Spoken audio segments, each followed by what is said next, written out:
Hello विद्यार्थी, आज आप लोग के सामने इंटरनेट पर उपलब्ध आईएससी का मॉडल पेपर जो जारी कर दिया गया है उसका सॉल्यूशन करने जा रहे हैं।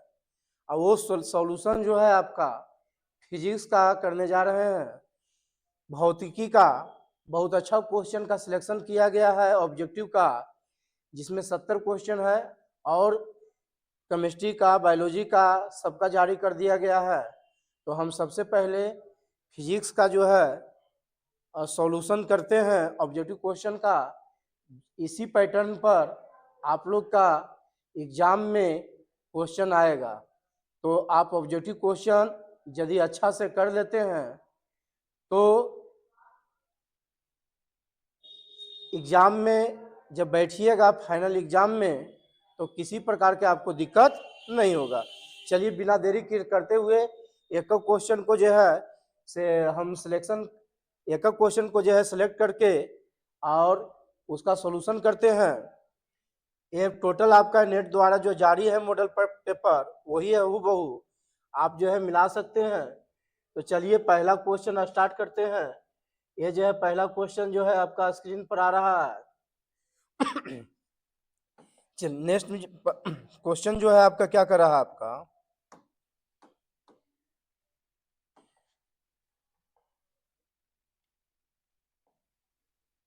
पारावैद्युतांक का। चलिए देखिए यहाँ क्वेश्चन, पारावैद्युतांक का ये सही मात्रक होता है। तो पारावैद्युतांक को विद्युतशीलता भी कहते हैं। तो पारावैद्युतांक का ये सही मात्रक होता है। तो यहाँ पर से जो हो जाएगा आपका एफ इक्वल टू जानते हैं 1/4 epsilon Q1 into Q2 by R square. तो एप्सिलॉन नोट का मान निकालना है, इसका एप्सिलॉन नोट का मान नहीं निकालना है, इसका मात्रक निकालना है। तो यहाँ से 4 F Q1 into Q2 by R square हो जाएगा। ये जो है यहाँ पर Q1 इंटू Q2 क्या है, ये एक है, एक गुने Q1, Q1 into Q2 coulomb गुने कूलम है आपका। 4 कांस्टेंट है। अब बल का जो है विमीय सूत्र होता है न्यूटन, और इसका दूरी का क्या होता है मीटर स्क्वायर। तो इसका क्या हो जाएगा कूलम स्क्वायर प्रति न्यूटन अब प्रति मीटर स्क्वायर हो जाएगा। तो कूलम स्क्वायर प्रति न्यूटन प्रति मीटर स्क्वायर कौन मिल रहा है, डी नंबर। तो डी नंबर बिल्कुल ही सही है, पारावैद्युतांक का ये सही मात्रा है। अब विद्युतशीलता पूछ देता तो विद्युतशीलता पूछ देता तो क्या मारते, तो विद्युतशीलता पूछ देता तो विद्युतशीलता का और पारावैद्युतता का दोनों एक सेम है। ये नहीं कि आप सी मार देते हो, तो सी मार के आप क्या होते बुड़बक बन जाते। विद्युतशीलता का भी और पारावैद्युतता का दोनों का यही होता है आपका। विद्युतशीलता भी पूछता तो दोनों विद्युतशीलता और पारावैद्युतता सेम है, दोनों अलग नहीं है। चलिए नेक्स्ट में है आपका दूसरा क्वेश्चन, आवेशित संधारित्र के दोनों पट्टी के कुल आवेश का योग होता है। तो यह संधारित्र है एक्स और वाई। एक्स को कहते हैं संग्राहक पट्टिका और वाई को कहते हैं संगणक पट्टिका। एक्स पर क्या होता है पॉजिटिव चार्ज और वाई पर जो होता है आपका नेगेटिव चार्ज होता है। तो जितना पॉजिटिव चार्ज उत्पन्न होता है क्यू, उतना नेगेटिव चार्ज उत्पन्न होता है। तो ये दोनों का योग कितना हो गया Q minus Q equal to 0। तो आवेशित संधारित्र के दोनों पट्टियों के कुल आवेश का योग होता है। तो कुल आवेश का योग कितना होता है आपका 0 होती है। कुल कितना होता है आपका 0 होता है। तो इसका आंसर 2 का कितना हो जाएगा ए। चलिए नेक्स्ट में जो है आपका क्वेश्चन जो है देखते हैं तीसरा नंबर, धारावाही चालक के अंदर इलेक्ट्रॉन के गति होता है। तो कोई चालक जो है मुक्त अवस्था में रहता है तो उसमें जो है इलेक्ट्रॉन का वेग यादृच होता है रैंडम, किंतु जैसे ही उसमें इलेक्ट्रिक करंट या इलेक्ट्रिक फील्ड आरोपित किया जाता है, विद्युत क्षेत्र आरोपित किया जाता है, तो उसमें अनुगमन वेग उसमें प्रवाह होती है, जिसको अपवाह वेग भी कहते हैं। तो यहाँ पर अपवाह वेग नहीं दिया है, अपवाही लिखा है। अपवाही वेग का इंग्लिश में क्या कहते हैं? Drift velocity. Drift velocity of electron in conductor, इसको क्या कहते हैं? Drift velocity of electron in conductor. तो इसका आंसर कितना हो जाएगा? C number. नेक्स्ट क्वेश्चन जो है चौथा नंबर पर हम आते हैं। वायु में स्थित किसी इकाई धन आवेश को घेरने वाली सतह से निकलने वाली संपूर्ण विद्युत फ्लक्स का मान होता है। तो वायु में एक इकाई धन आवेश को घेरा लगाया है आपका बंद सतह, तो किस ये सतह जो है आपका घेरने वाली है, तो किसी घिरा हुआ सतह से जो है कुल फ्लक्स जो गुजरता है गॉस नियम से, इसके अंदर उपस्थित आवेश का कितना गुना होता है? एप्सिलॉन नॉट गुना। तो इसके अंदर उपस्थित आवेश कितना है? Qn 1 + 1 कूलम है। तो phi equal to 1 by epsilon nought, तो एप्सिलॉन नॉट के पावर कितना हो जाएगा आपका? -1, तो एप्सिलॉन नॉट -1 हो जाएगा। तो इसका आंसर कितना होगा आपका? B number. कितना नंबर होगा? बी नंबर होगा। नेक्स्ट में जो है देखिए, बिंदु आवेश r दूरी पर विद्युत विभव का मान होता है। तो विद्युतीय विभव जो होता है बाबू, V = Q/4 pi epsilon not into R। तो V जो होता है R के व्युत्क्रमानुपाती होता है। विद्युतीय विभव, किसी आवेश के कारण विद्युत विभव का मान इतना होता है, तो V जो है R के क्या होता है? व्युत्क्रमानुपाती होता है। छठा नंबर क्वेश्चन आपका जो है स्क्रीन पर है। 64 समरूप बूंदे जिनकी धारिता 5 माइक्रोफैराड है। ये जो है कितना बूंद है आपका? 64 बूंद है। सबको मिलाकर एक बड़ा बूंद बना दिया गया है। तो इसका त्रिज्या r मान लीजिए और इसका छोटा r। तो एक बूंद का आयतन जो होता है छोटा बूंद का 4/3 पाई r3। ये बड़ा बूंद के आयतन के बराबर कब होगा? जब 64 बूंदों को आपस में मिला देंगे, तो 64 बूंद का छोटा बूंद का आयतन बड़ा बूंद का आयतन के बराबर हो जाएगा। तो इसमें क्या कटेगा? एक कट जाएगा, तो ये कितना हो जाएगा आपका? 4r whole Q equal to r3। तो r इक्वल टू जो हो जाएगा, ये कितना हो जाएगा आपका? 4r हो जाएगा। तो r इक्वल टू 4r हो गया। तो विद्युत धारिता C1 इक्वल टू होता है 4 pi epsilon not into r, और C1 इक्वल टू होता है 4 pi epsilon not into capital R। तो यहाँ पर से दोनों भागा दे दीजिएगा, तो 4 पाई एप्सिलॉन नॉट से 4 पाई एप्सिलॉन नॉट कट जाएगा।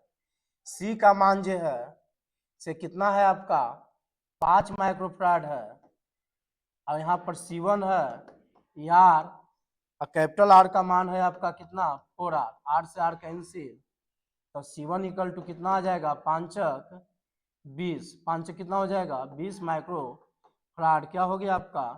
आंसर हो जाएगा 20 माइक्रोफैराड। आंसर हो जाएगा, यहाँ पर कट्टा नहीं ना, देखिए 20 माइक्रोफैराड क्या हो गया? आंसर हो जाएगा 20 माइक्रोफैराड। क्या हो जाएगा? आंसर हो जाएगा। चलिए ठीक है, यहाँ तक आप लोग को दिखाई दे रहा होगा? नहीं दिखाई दे रहा होगा कमेंट कीजिएगा। तो विद्युत क्षेत्र रेखाओं से जानकारी प्राप्त होती है। इलेक्ट्रिक लाइन ऑफ फोर्स, सबसे पहले विद्युत बल रेखा विद्युत क्षेत्र में खींचा गया क्या होती है? काल्पनिक रेखा होता है। तो इससे जो है प्राप्त क्या होती है? विद्युत बल रेखाएं के किसी बिंदु पर यहाँ पे स्पर्श रेखा खींचते हैं, तो इसका डायरेक्शन बताता है, दिशा विभिन्न होगा। आवेश की प्रकृति, पॉजिटिव आवेश से विद्युत बल रेखाएं निकलती है और नेगेटिव पर टर्मिनेट कर जाता है इस तरह से। तो ये आवेश की प्रकृति के विभिन्न बताता है। क्षेत्र की शक्ति, ये विद्युत बल रेखाएं जो है, ये जो है आपका इस तरह से और बहुत सारे विद्युत बल रेखाएं हैं यहाँ पर। तो यहाँ पर विद्युत बल रेखाएं एक दूसरे के बहुत क्लोज है। यहाँ पर शक्ति घनत्व क्या होगा? ज्यादा होगा। यहाँ शक्ति घनत्व क्या होगा? कम होगा। तो विद्युत बल रेखाएं से क्षेत्र की शक्ति के बारे में पता लगता है। कि इलेक्ट्रिक फील्ड इंटेंसिटी जो होगा यहाँ पर E1 है और यहाँ पर E2 है, तो E1 ग्रेटर होगा किससे, E2 से। तो यहाँ आपका जो है से इसका क्या होगा, इनमें से सभी आंसर हो जाएगा। धातु के आवेशित गोले के पृष्ठ पे गोले के केंद्र से जाने की ओर क्या होती है, तो पृष्ठ से बबू यहाँ पर धातु का गोला है, इसकी त्रिज्या r है, तो इसका पृष्ठ पर विद्युत क्षेत्र की तीव्रता Q I 4 pi epsilon into कितना होता है, r होता है। पृष्ठ से बाहर जाइएगा तो अंदर विद्युत क्षेत्र की तीव्रता क्या हो जाती है, 0। तो पृष्ठ से जितना भी अंदर जाते रहिएगा सब पॉइंट पर विद्युत क्षेत्र का तीव्रता जो है आपका 0 मिलता है। क्या मिलता है, 0। तो इस क्वेश्चन का रियल आंसर क्या होगा, रियल आंसर जो हो जाएगा आपका है ना, केंद्र की ओर जाने से उतना ही रहता है, नहीं हमेशा 0 है ना, एट ऑल प्लेस हमेशा क्या रहता है, 0 रहता है। हमेशा क्या रहता है बाबू, 0 रहता है। तो सर्वत्र शून्य रहता है, हमेशा क्या रहता है, 0 बना रहता है। तो इसका मान बदलता नहीं है। विभव मापी से मुख्यतः मापा जाता है। विभव मापी से हम तार के दो बिंदुओं के बीच विभवांतर को क्या करते हैं, मापते हैं। किसी सेल के विद्युत वाहक बल को मापा जाता है।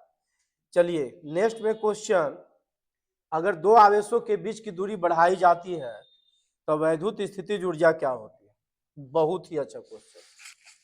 इसका आंसर हो जाएगा आपका, दो आवेशों के बीच की दूरी बढ़ाई जाती है तो विद्युत स्थितिज ऊर्जा जो है 100% क्या होती है, घट सकती है और बढ़ सकती है, नो डाउट। इसका 100% सोल्यूशन सही है। अब हम इसमें घटती है मार दीजिएगा तो ये क्वेश्चन गलत हो जाएगा, बढ़ती है भी मार दीजिएगा तो गलत हो जाएगा। तो इसका जो है आंसर वो होगा, ये होगा। कैसे, चलिए इस क्वेश्चन को हम जो है नोटबुक लेके आपको जो है बता देते हैं। तो नोटबुक लेके बता देते हैं क्वेश्चन को कैसे होगा। ये आपका जो है देखिए स्क्रीन पे, ये क्या है आपका Q1 आवेश है, ये Q2 आवेश है, ये बीच की दूरी r है। ये आवेश जो है दोनों नेगेटिव हो सकता है और दोनों पॉजिटिव भी हो सकता है, या एक नेगेटिव हो जाएगा और एक क्या हो जाएगा बाबू, पॉजिटिव हो जाएगा। तो अब यहां पर से देखिए, इसमें विद्युत स्थितिज ऊर्जा का फॉर्मूला होता है Q1 into Q2 by 4 pi epsilon into R होता है। तो दोनों पॉजिटिव होगा तो ये पॉजिटिव ही आएगा, दोनों नेगेटिव होगा तो आकर्षण होगा, विकर्षण होगा। पॉजिटिव पॉजिटिव के बीच क्या होगा, विकर्षण। नेगेटिव नेगेटिव के बीच विकर्षण, तो नेगेटिव भी ना आएगा दोनों, तभी ऊपर वाला पॉजिटिव होगा। अब पॉजिटिव में 4 पाई एप्सिलॉन बाई R से भागा होगा तो R का मान बढ़ेगा तो U का मान क्या होगा, घटेगा। तो R दूरी बढ़ाइएगा तो U का मान क्या होगा, घटेगा। अब जो है ऐसा हो जाए, ये माइनस Q1 हो जाए, ये प्लस Q2 हो जाए, आई 4 पाई एप्सिलॉन इंटू कितना है R, तो ये जो है मान क्या आएगा, निगेटिव आएगा Q1 इंटू Q2 अब आई 4 पाई एप्सिलॉन R का। तो R का मान बढ़ाइएगा तो निगेटिव में मान कम आएगा। तो निगेटिव में मान कम आता है, जैसे -1 है, -2, -3, तो नेगेटिव में सबसे कम कौन है आपका, -1। तो जितना नेगेटिव में मान कम होता है उसकी मान क्या होता है, अधिक होता है। तो R का मान बढ़ने से नेगेटिव मान कम आएगा और नेगेटिव मान कम आएगा तो U का मान क्या होगा, बढ़ जाएगा। मतलब स्थितिज ऊर्जा इस स्थिति में बढ़ेगा, क्योंकि नेगेटिव -1 आ गया और -0.1 आ गया। तो जितना नेगेटिव कम होता है उसका मान अधिक होता है। -1 ज्यादा बड़ा है कि -2, तो -1 ज्यादा बड़ा है किससे, -2 से। -3 ज्यादा बड़ा है किससे, -4 से। तो नेगेटिव वैल्यू कम होगा तो इसका आंसर जो होगा बढ़ेगा और घटेगा दोनों। बहुत ही अच्छा क्वेश्चन था ये यहाँ पर से। तो यहाँ पर से देख सकते हैं आप लोग, ये क्वेश्चन जो है आपका यथा बीच की दूरी बढ़ाई जाती है तो उसका विद्युत स्थितिज ऊर्जा का मान क्या होगा, घट सकती है या क्या हो सकता है, बढ़ सकती है। चलिए नेक्स्ट क्वेश्चन जो है आपका आगे, एक तार का प्रतिरोध R है, इसके प्रतिरोध R है, इसे खींचकर व्यास आधा कर दिया जाए तो तार का प्रतिरोध होगा। ये भी बहुत अच्छा क्वेश्चन है, लाजवाब है। इसको बनाना आप लोग के लिए बहुत ही इंपॉर्टेंट है। एक तार का प्रतिरोध R है, इसे खींचकर व्यास आधा कर दिया जाए तो तार का प्रतिरोध होगा। तो तार का प्रतिरोध क्या होगा, यहां पर से जो है देखिए, यहां पर से हम निकालते हैं तो इसका मान, एक तार है, इसका व्यास जो है से कितना है, d है, त्रिज्या कितना है आपका, r है। अब इसे खींचकर व्यास आधा कर दिया जाए, मतलब इसको लंबा कर दिया जाता है। तो लंबा कर दिया जाता है तो व्यास जो है आधा डिवाइड कितना हो जाएगा, 2 है। तो इसका व्यास d है, तो d जो होता है आपका 2r है, और इसका d/2 कर दिया जाता है आधा, तो 2r के आधा कर देंगे तो ये r हो जाएगा, ये r हो जाएगा। और इसका कितना है आपका, 2r है, डायमीटर 2r है आपका, क्योंकि डायमीटर व्यास जो होती है त्रिज्या का दुगना होता है। और इसमें डायमीटर आधा हो गया तो 2r का आधा कितना हो जाएगा, r। तो इसमें जो नया डायमीटर है d1, ये कितना है आपका, r है। तो इसका प्रतिरोध हो जाएगा। तो प्रतिरोध कैसे निकालेंगे, इसका प्रतिरोध R1 equal to row L/A है, इसका प्रतिरोध R है, और रो ये कितना है आपका, लंबाई L1 है, L1/A, और ये कितना है आपका, R2 equal to row L2 by कितना है आपका, A2 होगा आपका। तो दोनों में भागा दे दीजिए, दोनों में भागा दे दीजिए, तो ई कितना हो जाएगा, R equal to row L1/A, और R2, और ये कितना हो जाएगा, रो L2/A2। तो रो से रो कैंसिल हो जाएगा, तो R/R2 है ना, तो R/R2 इक्वल टू L1/, ये L1 है आपका, पहला का A1 मान लीजिए, A1 है आपका, L1/A1 इक्वल टू A2/L2 हो जाएगा। तो आयतन अपरिवर्तित होगा, तो पहले आयतन कितना होगा, इसका आयतन निकाल लीजिए। तो इसका आयतन निकाल लीजिएगा तो कितना आएगा, L1 गुने A1, इसका क्षेत्रफल A1 मान लेते हैं, इक्वल टू L2 गुने आपका A2। तो इसका क्षेत्रफल क्या होगा, L1, इसका डायमीटर कितना है, 2r है, तो त्रिज्या कितना हो जाएगा बाबू, r। तो पाई r स्क्वायर, त्रिज्या r ही रहेगा, डायमीटर 2r है, और इसका L2, और इसका पाई r2, तो इसका डायमीटर r है, तो त्रिज्या कितना हो जाएगा, r/2। त्रिज्या कितना हो जाएगा इसमें, r/2, तो r/2 के होल स्क्वायर। तो ये पाई से पाई कैंसिल हो जाएगा, और ये कितना हो जाएगा, L1 गुने r स्क्वायर, L2 गुने r स्क्वायर बाई कितना 4, तो एक दोनों कट जाएगा, तो L1/L2 इक्वल टू 1 कितना 4, L1/L2 इक्वल टू 1 कितना हो जाएगा 4। तो ये कितना हो जाएगा आपका, ये R/R2 है ना, देखिए कट रहेगा, L1/L2 कितना हो जाएगा आपका 1/4, और A2/A1 हो गया, A2 कितना हो गया, A1। अब क्षेत्रफल में निकाल लीजिए, ये इतना आपका जो है लिख लिए, तो क्षेत्रफल निकाल लीजिए। तो क्षेत्रफल जो है इसका कितना होगा, पहला का A1 और दूसरा का A2। तो A1 कितना होगा क्षेत्रफल बाबू, तो A1 का होगा पाई r स्क्वायर, क्योंकि इसके त्रिज्या कितना है, डायमीटर 2r है, तो त्रिज्या r है, और इसका पाई और r/2 के होल स्क्वायर, तो पाई से pi cancel, A1/A2, R square, अब आर स्क्वायर बाई कितना 4 कट जाएगा तो ये 4 आ जाएगा। तो a1 बटा a2 4 है, इसलिए a2 बटा a1 कितना हो जाएगा 1/4। a2 बटा a1 कितना हो जाएगा 1/4। तो इस समीकरण में रख दीजिए, तो समीकरण कितना है r/r2 1/4 और ये कितना है आपका a2/a1 का मान 1/4 आया, तो ये 4 चक 16, तो r/r2 इक्वल टू 1/16, तो r2 इक्वल टू जो होगा 16r होगा। r2 कितना हो जाएगा आपका 16r हो जाएगा। ये देखें कितना लंबा सॉल्यूशन गया।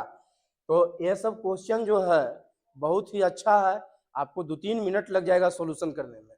तो इसका मान r2 इक्वल टू कितना आ गया 16r, तो इसका कितना आंसर मारिएगा, ठीक 16r में मारिएगा, ठीक है ना, तो 16r हो जाएगा। ठीक है, अब नेक्स्ट क्वेश्चन जो है देखते हैं। चालक पदार्थ से बने असीमित आवेशित पतली चादर, असीमित आवेशित पतली चादर के सतह के निकट किसी बिंदु पर विद्युतीय क्षेत्र का मान होता है। चादर है और चालक है, चालक के कारण यदि पूछता तो सिग्मा बाई एप्सिलॉन होता, लेकिन चादर के कारण पूछ रहा है तो चादर के कारण क्या होगा सिग्मा बाई 2 एप्सिलॉन नोट होगा। तो इसका आंसर कितना है आपका सी होगा। आंसर कितना होगा सी होगा, सिग्मा बाई कितना 2 एप्सिलॉन नोट होगा। फिर नेक्स्ट क्वेश्चन है आपका, नेक्स्ट क्वेश्चन है C1 equal to 2 microfarad, C2 equal to 4 microfarad, ये दो संधारित्र को श्रेणी क्रम में जोड़ा जाता है। तो श्रेणी क्रम में जोड़ दीजिए 2 माइक्रोफैराड और कितना 4 माइक्रोफैराड को, तो इसका कितना आएगा मान आएगा। तो श्रेणी क्रम में C equivalent equal to 1/C1 plus 1/C2, तो 1/C इक्विवेलेंट 1/2 प्लस 1/4, तो 1/C equivalent equal to 4 LCM ले लीजिएगा 2 1 3/4, तो C इक्विवेलेंट इक्वल टू 4/3, तो 1.33 क्या हो गया आपका माइक्रोफैराड। 1.33 माइक्रोफैराड है, 1200 वोल्ट पर विभवांतर पर आवेशित किया जाता है। तो C इक्वल टू Q/V, तो Q का मान निकाल दीजिए 1.33 और इंटू कितना हो जाएगा यहाँ पर Q equal to C into V, तो C का मान इतना हो गया, V का मान कितना हो गया 1200, तो ये कितना हो जाएगा आपका 1200 में 1.33 से गुना कीजिएगा तो ये हो जाएगा आपका लगभग इसका मान जो है आएगा 1200 गुने 1.33, तो दशमलव तोड़ दीजिएगा 100 काट दीजिएगा है ना 133 गुने 12, तो 133 में 12 से गुना कीजिए आपका, तो 133 गुने 12 आपका 6 6 2 3 3 1 कितना आ गया 6 3 9 और 6 2 8 है ना। यहाँ पर से कितना आपका आ गया 1.33 into C equal to Q/V, C का मान कितना है आपका 1.33 लाए हो और Q/V, तो V का मान 1200 हो गया आपका, तो ये 1800 कितना आपका आया 96 है ना, 1896 माइक्रोफैराड माइक्रोकूलम आएगा। आवेश निकाले हो तो 1896 माइक्रोकूलम आएगा। अब इसका कह रहा है कि 2 माइक्रोफैराड का विभवांतर क्या होगा, तो 2 माइक्रोफैराड के विभवांतर निकालने के लिए विभव equal to V equal to क्या होता है Q/V इक्वल टू क्या होता है ना Q/C। Q का मान कितना निकाल लियो 1896, और यहाँ पर से धारिता कितना है आपका है नहीं माइक्रोकूलम है, धारिता कितना है 2, तो इसको भागा दे दीजिएगा तो लगभग आपका जो है कि यहाँ पर से भागा दे दीजिए तो 9 दूना 18 900 कुछ वोल्ट आएगा। तो इसका आंसर जो है आपका कितना नंबर मिल रहा है ना डी नंबर मिल रहा है। इस क्वेश्चन का थोड़ा सा एक बार मिनट गुना करके सही है, यहाँ पर गुना सही हुआ है आपका, यहाँ पे देख लीजिए कैलकुलेशन में गुना सही हुआ है कि गुना सही नहीं हुआ है।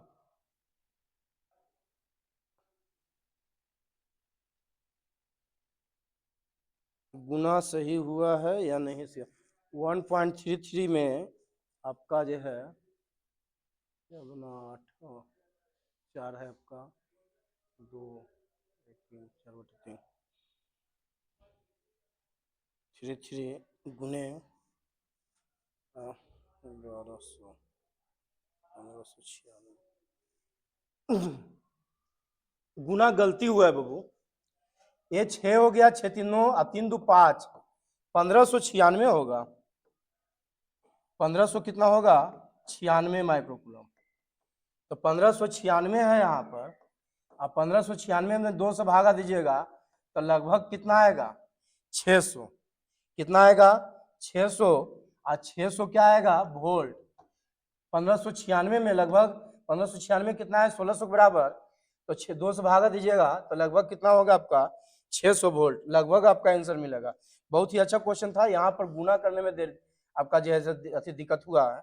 इसका आंसर कितना हो गया आपका बी नंबर है ना। बी नंबर हो गया कि 1596 में 2 से भागा दिया ना तो लगभग लगभग कितना आपका आ गया 1500 एक भागा आपका जो है दिए हैं है ना। कितना दिए हैं भागा 1596 में 2 से भागा दिए हैं तो 1596 लगभग है ना। इसका भागा दीजिएगा 1596 में तो 7 तो आपका दूना 14 हो गया आपका। और ये कितना हो जाएगा आपका 1 बच गया आपका। तो ये 2 हो गया 9 और फिर 8 798। तो 798 वोल्ट आएगा।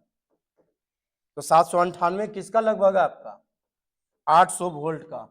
तो इसका आंसर क्या आपका मिलेगा कितना नंबर मारिएगा सी नंबर। वहां गलती से आपको जो है 600 लिखा गया 600 नहीं होगा भागा देकर देखिएगा तो 798 कोई ऑप्शन में नहीं है। तो 798 लगभग कौन मिल रहा है आपका 800 वोल्ट।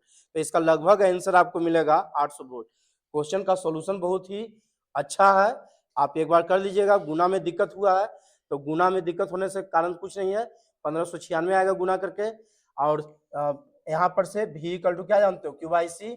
Q का मान निकालिए आप 1596 माइक्रोकूलम आई माइक्रो वोल्ट। तो इसका आंसर जो है आपका माइक्रोफराड। तो ये माइक्रोकूलम आई माइक्रोफराड है भागा दीजिएगा तो ये कितना आएगा 798 वोल्ट लगभग 800 वोल्ट होगा। बहुत ही अच्छा क्वेश्चन है। देखिए नेक्स्ट क्वेश्चन। प्रभावी धारिता 5 माइक्रोफराड प्राप्त करने के लिए 2 माइक्रोफराड से कम कितनी सांधारित्र को आवश्यकता होती है। तो 2 माइक्रोफराड यदि 3 को ले लेते हैं 2 श्रेणी में ले लेते हैं समानांतर में ले लेते हैं 2 माइक्रोफराड और 1 श्रेणी में ले लेते हैं तो इसका कितना होगा 2 और 2 4 जुड़ जाएगा और ये कितना आएगा 2 माइक्रोफराड। तो इससे प्राप्त हो सकता है 5 माइक्रोफराड तो संभव नहीं है। 1/4 प्लस 1/2 तो 1/C इक्विवेलेंट 4 एलसीएम ले लीजिएगा 1 और 2 दूना 4 3/4 तो C इक्विवेलेंट 4/3 1.33 माइक्रोफराड आएगा जो संभव नहीं है। तीनों का यदि श्रेणी में ले लीजिएगा 2 माइक्रोफराड तो श्रेणी में लेने के कारण जो है इसमें क्या हो जाएगा 1/C इक्विवेलेंट 1/2 प्लस 1/2 प्लस 1/2 तो 3 गुने 1/2 तो इसका कितना होगा 2/3 तो आपका 0.6 आएगा आपका जो आपको संभव नहीं है। 5 नहीं आ सकता तो 3 से तो संभव नहीं है। चलिए 3 से बना दीजिएगा तो कितना गिफ्ट 1000 रुपया गिफ्ट मेरे से ले लीजिएगा। कितना गिफ्ट 1000 चैलेंज दे के कहते हैं कि गिफ्ट देते हैं 3 माइक्रोफराड से नहीं होगा। तो न्यूनतम कितना चाहिए देखिए न्यूनतम जो चाहिए वो 4 से देखते हैं तो 2 को आपका क्या डालिए समानांतर में और 2 को क्या डालिए श्रेणी में 2 माइक्रोफराड श्रेणी में है। तो ये दोनों जो है से जुट के कितना आ जाएगा समानांतर में जुट जाता है तो 2 माइक्रोफराड प्लस 2 माइक्रोफराड कितना हो जाएगा 4 माइक्रोफराड हो जाएगा। तो ये 4 लग जाएगा। आइए दोनों श्रेणी का हल कर दीजिए तो 1/C इक्विवेलेंट 1/2 प्लस 1/2 तो 1/C इक्विवेलेंट 2 1 प्लस 1 तो C इक्विवेलेंट जो है ये 2 से 2 कैंसिल हो जाएगा तो 1 आ जाएगा माइक्रोफराड। तो 1 माइक्रोफैराड यहाँ पर लगा दीजिएगा यहाँ पे, तो इसका जोड़ के कितना आ जाएगा सी इक्विवेलेंट, ये दोनों जो है आपका 4 माइक्रोफैराड और 1 माइक्रोफैराड जो है आपका से इसमें जो है आपका इस श्रेणी में हो गया, तो श्रेणी में हो गया आपका, तो इस तरह से नहीं लगेगा लेकिन प्राप्त हो जाएगा। ऐसा कीजिए कि 1 माइक्रोफैराड जो आया है इसका समानांतर में रहना चाहिए ऐसे, तो कैसे ही बनेगा ये फिगर, ये आपका इस तरह से हो गया, ये 2 माइक्रोफैराड क्या चीज में लगा दिए, समानांतर में लगा दिए, ठीक है। और इसके साथ एक बाहरी सर्किट से 2 माइक्रोफैराड का आप क्या कर दिए, इसके समानांतर कर दिए, है ना। तो ये दोनों श्रेणी क्रम में हो गया, और यहाँ पर तो ये इसका क्या प्राप्त हो जाएगा 4, और ये दोनों क्या हो जाएगा, इसका भी जुड़ा हुआ जो है 2 का निकालें तो 1 माइक्रोफैराड और इसका 4 माइक्रोफैराड आ जाए, इसका कितना आ जाएगा 2 माइक्रोफैराड का 4 माइक्रोफैराड आ गया यहाँ पर, और इसका जो है हल किए हैं 2 माइक्रोफैराड का तो 1 माइक्रोफैराड आ गया, क्लियर है। इसका 4 आ गया और इसका 1 आ गया, तो 4 माइक्रोफैराड और इसको हल किए तो कितना 1 माइक्रोफैराड, तो ये दोनों क्या है समानांतर में है, और समानांतर में समतुल्य धारिता कितना होती है, जुड़ जाता है, तो 4 + 1 कितना आ जाएगा 5 माइक्रोफैराड, तो न्यूनतम कितना चाहिए 4, न्यूनतम कितना चाहिए 4 चाहिए, तो इसका आंसर कितना हो जाएगा बाबू, ए नंबर, कितना हो जाएगा ए नंबर हो जाएगा। फिर जो है यदि 100 वोल्ट तक आवेशित करने पर एक संधारित्र की ऊर्जा 1 जूल है तो संधारित्र की धारिता क्या है, आवाज देखिए, यदि 100 वोल्ट तक आवेशित करने पर संधारित्र का संचित ऊर्जा 1 जूल है, U = हाफ CV², तो ये 1 जूल है बाबू, तो हाफ सी, अब भी का मान कितना है आपका 100 वोल्ट, तो 100 के कितना हो जाएगा स्क्वायर, तो 1 जूल = हाफ सी, आई 10 के पावर कितना हो जाएगा 4 हो जाएगा, तो 10 के पावर 4 हो जाएगा, तो यहाँ पर से संधारित्र की धारिता क्या होगी, तो सी का मान पूछ रहा है, तो सी = 2 × 1, और यहाँ पर से कितना भागा पड़ जाएगा 10 के पावर 4 से, तो 2 × 10 के पावर -4 क्या हो जाएगा फैराड, तो इसका आंसर कितना हो जाएगा, कितना नंबर 2 × 10 के पावर -4 मिल रहा है, तो 2 × 10 के पावर -4 बी नंबर मिल रहा है, तो बी नंबर क्या हो जाएगा आंसर हो जाएगा। चलिए बिना देरी किए हुए 16 नंबर क्वेश्चन देखते हैं। एक तार से 1 एम्पीयर धारा प्रवाहित होती है, तो इलेक्ट्रॉन का आवेश इतना है, तो प्रति सेकेंड प्रवाहित इलेक्ट्रॉन की संख्या क्या होगी, तो I = क्या होता है Q/T, अब I = क्वांटाइजेशन ऑफ चार्ज करता है कि मूल आवेश का पूर्णांक गुना होती है, तो NE/T, I का मान 1 एम्पीयर रखिए, N इलेक्ट्रॉन का आवेश होता है 1.6 × 10 के पावर -19 कूलम, और T का मान 1 सेकेंड, तो N का मान जो है निकाला जा सकता है 1/1.6 × 10 के पावर -19 कूलम, तो ये ऊपर जाएगा तो 10 के पावर 19/1.6, इसको लिख सकते हो 10 × 10 के पावर 18 और बटा 1.6, 10 में 1.6 से भागा दीजिएगा तो 6.25 × 10 के पावर 18, तो और नहीं तो इसको लिख सकते हो 0.625 × 10 के पावर 19, तो इसका आंसर मिलता जुलता नहीं है, आंसर गलत है, 0.6 में यहाँ पर कितना होना चाहिए 19 होना चाहिए, तो बी नंबर टिक कब मारिएगा, जब यहाँ पर कितना लगा लीजिएगा 19, कैसे आएगा 10 से भागा दे दो और 10 से गुना कर दो, तो 10 से भागा दीजिएगा तो 0.625 और 10 के पावर कितना आ जाएगा 19, तो ये आंसर आपका मिलता जुलता है, मिस हो गया, टाइपिंग में मिस हुआ होगा आपका, तो इसका आंसर कितना है बी नंबर होना चाहिए, मिलता जुलता है आपका। ठीक है, आपका क्वेश्चन नंबर अगला 17 नंबर, 1/ε0E² का विमीय सूत्र के समतुल्य विमा राशि है, तो ऊर्जा कितना है 1/2ε0 × E², इन E/B का मान जो होता है प्रकाश का वेग के बराबर, और μ0 इंटू कितना होता है ε0 होता है, तो E = क्या हो जाएगा B/√μ0 × ε0, इसमें मान रख दीजिए, तो E = 1/2ε0 और B/μ0 × ε0 के होल स्क्वायर हो जाएगा, तो U = 1/2ε0 B², आई कितना हो जाएगा μ0 × ε0, कट जाएगा ε0, तो U = 1/2 B² बाई कितना μ0, U = B² बाई, है ना, कितना आ जाएगा B² बाई 2 μ0, कितना आंसर आ जाएगा ए नंबर, बी स्क्वायर बाई कितना 2 म्यू नोट, कोई दिक्कत नहीं, ए नंबर हो जाएगा आपका। चलिए नेक्स्ट में जो है, अब देखिए किसी चालक का संवहन वेग तथा विद्युत क्षेत्र के तीव्रता के बीच संबंध होती है।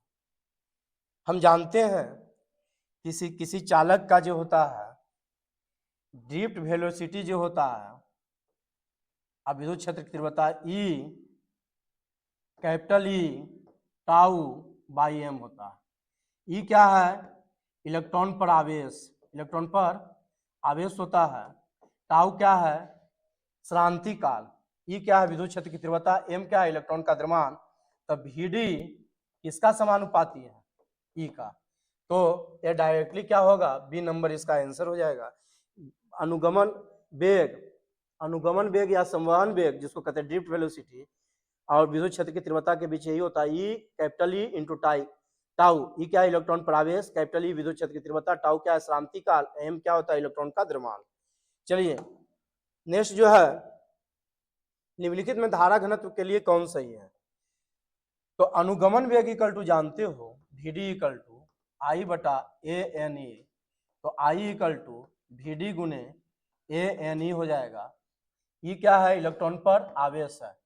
तो जे इक्वल टू क्या होता है, आई बटा ए, आई का मान यहाँ रख दीजिएगा, तो V D A N E, अब आई कितना हो जाएगा ए जे का मान है, और ए का मान आई का मान कितना हो गया V D A N E, अब आई है ना, यहाँ पर से ए हो गया, तो ए से ए कैंसिल हो जाएगा, तो J equal to V D N, I electron का आवेश किसके बराबर होता है, क्यू के बराबर होता है ना। तो वी डी इक्वल टू कितना हो जाए आपका, जे हो गया, जे इक्वल टू कितना हो गया V D N into Q, तो J equal to V D N into Q, कितना नंबर मिल रहा है आपका, ए नंबर। और रियल आपका आंसर कितना नंबर मिल गया आपका, 1 नंबर। चलिए नेक्स्ट जो है क्वेश्चन आगे है, निम्नलिखित में कौन किरचॉफ के नियम को संरक्षित रहता है। हम जानते हैं किरचॉफ के प्रथम नियम ऊर्जा संरक्षण के सिद्धांत को पालन करता है, और द्वितीय नियम जो किरचॉफ के प्रथम नियम आवेश संरक्षण के सिद्धांत को पालन करता है, और किरचॉफ के द्वितीय नियम ऊर्जा संरक्षण के सिद्धांत को पालन करता है। और ये पूरा विस्तार से डिस्कस आपको ऑनलाइन ऑफलाइन पर किया गया है। तो किरचॉफ के प्रथम नियम किसका पालन करता है, आवेश के संरक्षण का सिद्धांत का, और द्वितीय नियम करता तो क्या मारते हैं, ऊर्जा का संरक्षण के सिद्धांत का। फिर जो है नेक्स्ट में 6 माइक्रोफैराड के 3 सांधारित्र उपलब्ध है, संयोजन से प्राप्त न्यूनतम अधिकतम। न्यूनतम किससे प्राप्त होता है, श्रेणी क्रम से, अब अधिकतम किससे प्राप्त होता है, समानांतर क्रम से। जोड़ दीजिए समानांतर क्रम से, यह समानांतर क्रम हो गया। कितना माइक्रोफैराड का है, 6 माइक्रोफैराड का, 6 माइक्रोफैराड का 6, तो इसका समानांतर क्रम में जुड़ जाएगा, तो 6 + 6 + 6 कितना हो जाएगा, 18 माइक्रोफैराड। और ये 6 माइक्रोफैराड, 6 माइक्रोफैराड और 6 माइक्रोफैराड ये श्रेणी में है, तो 1/c इक्विवेलेंट कितना हो जाएगा, 1/6 + 1/6 + 1/6, तो 6 एलसीएम ले लीजिएगा, तो 1 + 1 + 1 3/6, तो ये काट दीजिएगा तो 2, तो 1/c इक्विवेलेंट, तो c इक्विवेलेंट ऊपर जाएगा तो कितना होगा, 2 माइक्रोफैराड। कितना हो जाएगा, 2 माइक्रोफैराड होगा। तो इसका आंसर कितना हो जाएगा, 2 माइक्रोफैराड और 18 माइक्रोफैराड। तो कितना नंबर होएगा आंसर, सी नंबर। सी का न्यूनतम और अधिकतम धारिता होगी, तो कितना, 2 माइक्रोफैराड और कितना, 18 माइक्रोफैराड, क्या हो जाएगा, आंसर हो जाएगा। लिखिए नेक्स्ट क्वेश्चन जो है बहुत ही अच्छा क्वेश्चन, आवेश का क्वांटाइजेशन को दर्शाता है। Quantization of charge, quantization of charge का हिंदी क्या कहते हैं, आवेश का परिमाणीकरण या आवेश का क्वांटमीकरण। आवेश के क्वांटमीकरण सिद्धांत के अनुसार कोई भी आवेश जो होता है वो मूल आवेश के पूर्णांक गुणज होती है, इसका मान कभी भी फ्रैक्शन नहीं होता। Charge which is fraction of charge on electron is not possible, एकदम सही है। Charge which is fraction of charge on electron is not possible, charge जो है इलेक्ट्रॉन का कभी भी अंश में नहीं होता है, संभव नहीं है। तो एकदम बिल्कुल पहला आंसर संभव है ना, एकदम पहला आंसर जो है सही है कि आवेश का एकदम मिलता जुलता है, कि आवेश जो होता है ये फ्रैक्शन में नहीं हो सकता, नॉट पॉसिबल है आपका, एकदम डायरेक्ट वन पहला क्वेश्चन है आपका। है ना आंसर। किसी बंद परिपथ का प्रतिरोध 10 ओम है, इस परिपथ में t समय में चुंबकीय फ्लक्स इतना है परिवर्तित होता है, तो इतना सेकंड पर प्रवाहित धारा क्या होगी। किसी बंद परिपथ का प्रतिरोध 10 ओम है, इस परिपथ से t समय में चुंबकीय फ्लक्स इतना प्रवाहित होती है परिवर्तित होती है, तो इतना सेकंड पर परिपथ में प्रवाहित धारा होगी। तो फ्लक्स क्या है बाबू, 6t² minus 5t plus 1। Flux में परिवर्तन का दर निकाल दो d∅dt, तो d/dt कितना हो जाएगा 6t² माइनस 5t प्लस 1। तो इसको तोड़ दीजिए, तो 6 बाहर हो गया d/dt और t² कांस्टेंट बाहर निकल जाता है d/dt, ये कितना हो गया 5 बाहर हो गया t और 1 का क्या होगा आपका 0, तो ये कितना हो गया 6 और ये 2 बाहर हो जाएगा t के पावर 2 माइनस 1 और प्लस ये यहाँ पर माइनस 5 dt/dt का कितना हो गया 1, तो ये 6 दूना 12 t माइनस 5, तो यहाँ पर से इतना आ गया। तो फ्लक्स कितना पर निकालना है टाइम पर 0.25 सेकेंड पर, तो 12t माइनस कितना हो गया 5, तो 12t का मान कितना हो गया 0.25 माइनस 5, तो दशमलव तोड़ दीजिएगा 100, 25 चक 100, 4 तिया 12, तो 3 माइनस 5 तो माइनस 2 वेबर हो गया, 2 वेबर हो गया। तो ईएमएफ क्या होता है ना, वेबर 2 वेबर आ गया। तो ईएमएफ क्या होता है, फ्लक्स के ऋणात्मक परिवर्तन के दर के बराबर हो गया, तो इसका मान कितना आ गया 2 वेबर, तो माइनस 2 वेबर है, तो चलिए इसका क्या होगा +2, तो ईएमएफ का मान आ गया 2। अब आई इक्वल टू जानते हैं V/R, तो V के जगह पर विद्युत वाहक बल ही आएगा बटा R, है ना। जब परिपथ खुला रहता है तो इस स्थिति में विद्युत वाहक बल विभवांतर के बराबर होता है, तो E का मान जो है 2 आ गया और R का मान कितना है बाबू 10 ओम है, तो 10, तो 2/10 0.2 एम्पियर का करंट प्रवाहित होगा, तो इसका आंसर 0.2 कौन मिलता है, तो 0.2 बी नंबर मिल रहा है। चलिए बहुत ही अच्छा क्वेश्चन है आपका अगला, विद्युतीय परिपथ में किसी बिंदु पर सभी धाराओं का बीजगणितीय योग क्या होती है। एक किरचॉफ का प्रथम नियम है कि किसी संधि बिंदु पर मिलने वाले सभी विद्युत धाराओं का बीजगणितीय योग क्या होता है, शून्य होता है। क्या होता है, शून्य होता है। नेक्स्ट क्वेश्चन बाबू, आवेश ए और बी एक दूसरे को आकर्षित करते हैं तथा बी सी एक दूसरे को आकर्षित करते हैं। ए और बी एक दूसरे को आकर्षित करते हैं, अब बी और सी भी एक दूसरे को आकर्षित करते हैं, तो एक दूसरे को आकर्षित करते हैं, तो ए और सी के बीच क्या होगा। तो ऐसा करते हो, इस पर चार्ट डालो। ए बी कब आकर्षित करेगा, जब बी में नेगेटिव होगा, ए क्या है पॉजिटिव होगा। अब बी सी एक दूसरे को आकर्षित करता है, तो ई पॉजिटिव होगा तो सी को आकर्षित करेगा, बी को आकर्षित करेगा। तो ए और सी क्या होगा, तो ए और सी के बीच में क्या होगा आपका, दोनों पॉजिटिव आ गया तो क्या होगा विकर्षण, तो एक दूसरे को क्या होगा प्रभावित नहीं करेगा, प्रतिकर्षण, तो क्या होंगे प्रतिकर्षण होंगे। कितना नंबर मिल गया आपका, बी नंबर।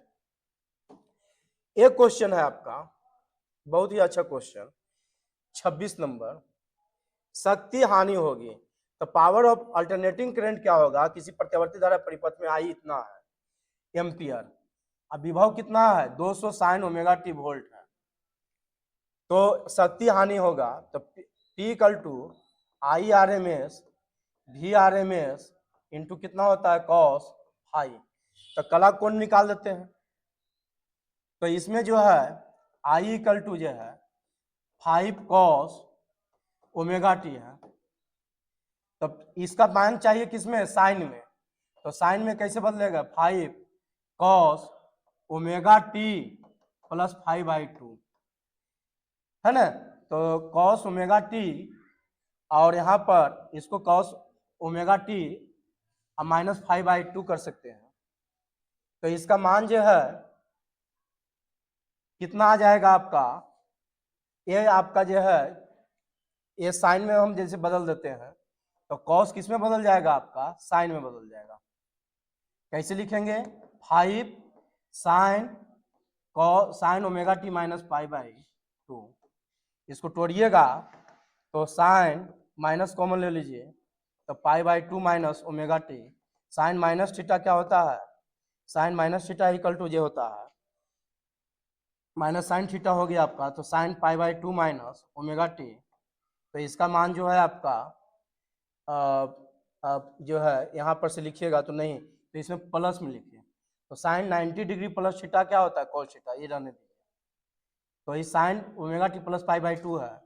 अब भी इक्वल टू कितना है, 200 साइन ओमेगा टी, तो मिलाइएगा दोनों समीकरण, अब ये भी साइन में है और इसको कॉस को क्या चीज में बदल दिए, साइन में बदल दिए, तो साइन साइन में बदल दिए तो इसका कला कोण कितना अधिक हो गया, पाई बाई 2, तो आई और भी के कला कोण कितना है आपका अंतर, पाई बाई 2। अब इसमें रख दीजिए तो आई आर एम एस, आई का मान कितना हो जाएगा आपका 5 हो गया, अब बटा क्या होगा √2, भी आर एम एस 200 अब बटा √2 कॉस पाई बाई 2, तो कॉस 90 डिग्री का मान क्या होता है 0, तो पूरा का पूरा टर्म 5 बाई √2 200 बटा √2 आई गुने 0, तो P का मान क्या हो जाएगा बाबू, 0 हो जाएगा, P का मान क्या हो जाएगा 0, तो इसका आंसर जो हो जाएगा आपका, इसका जो आंसर हो जाएगा आपका वो 0 हो जाएगा, तो 0 कौन है आपका, डी नंबर है आपका, डी नंबर है आपका 0। चलिए बहुत ही अच्छा क्वेश्चन था ये।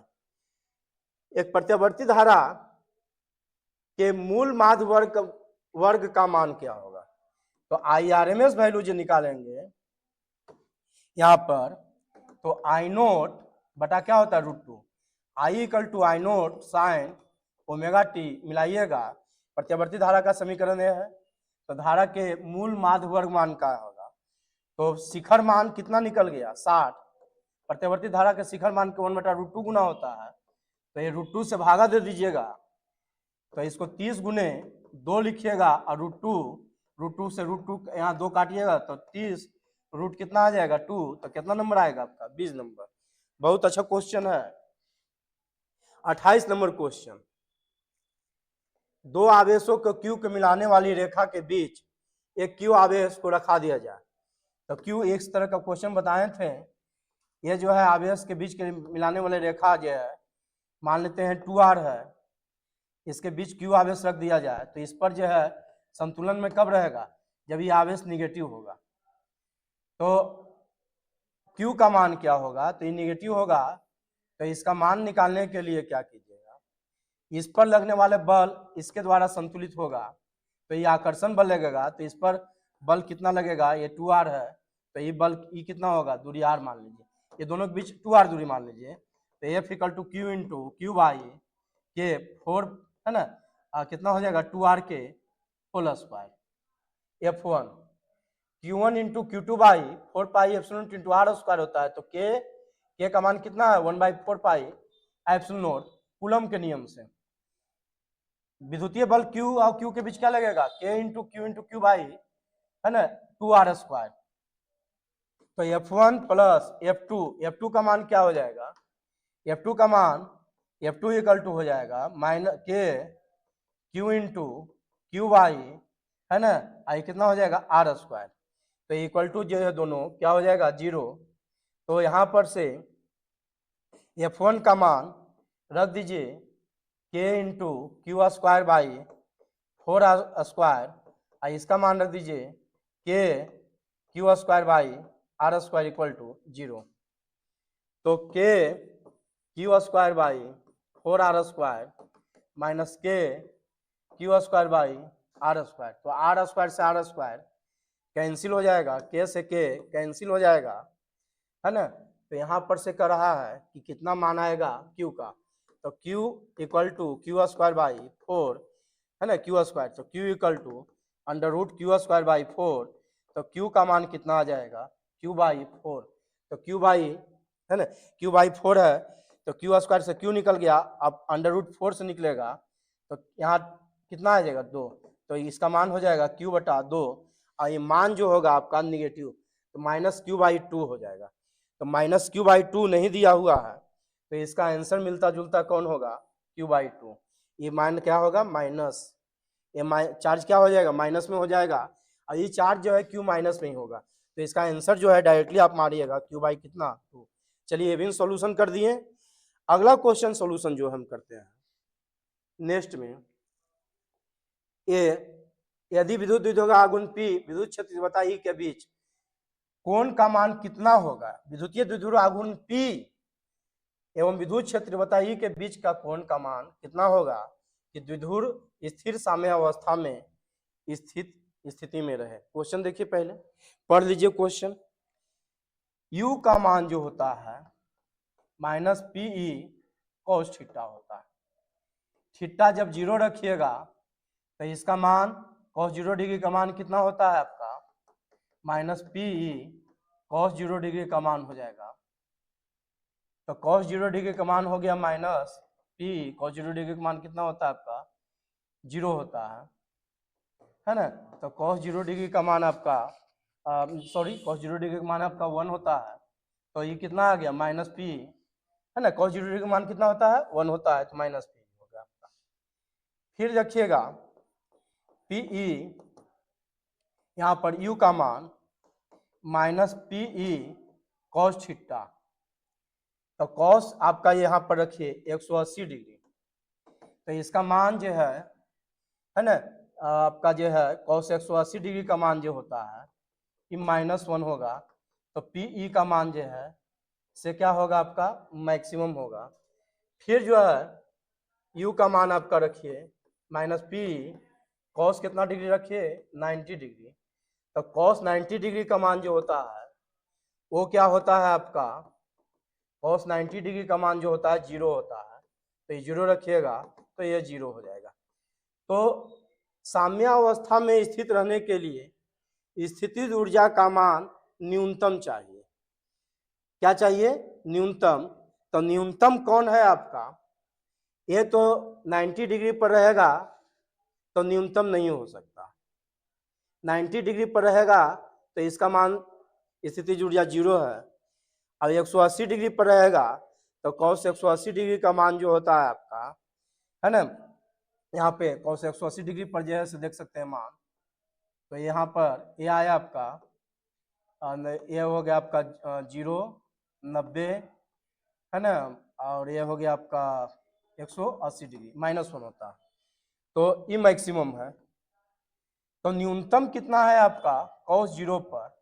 तो इसके लिए जो है साम्यावस्था में स्थित रहने के लिए कौन केस आपका सही है आपका, ये केस 1 हो गया, सबसे न्यूनतम ये है। और ये क्या है आपका ये जो है अधिकतम है और ये 0 है।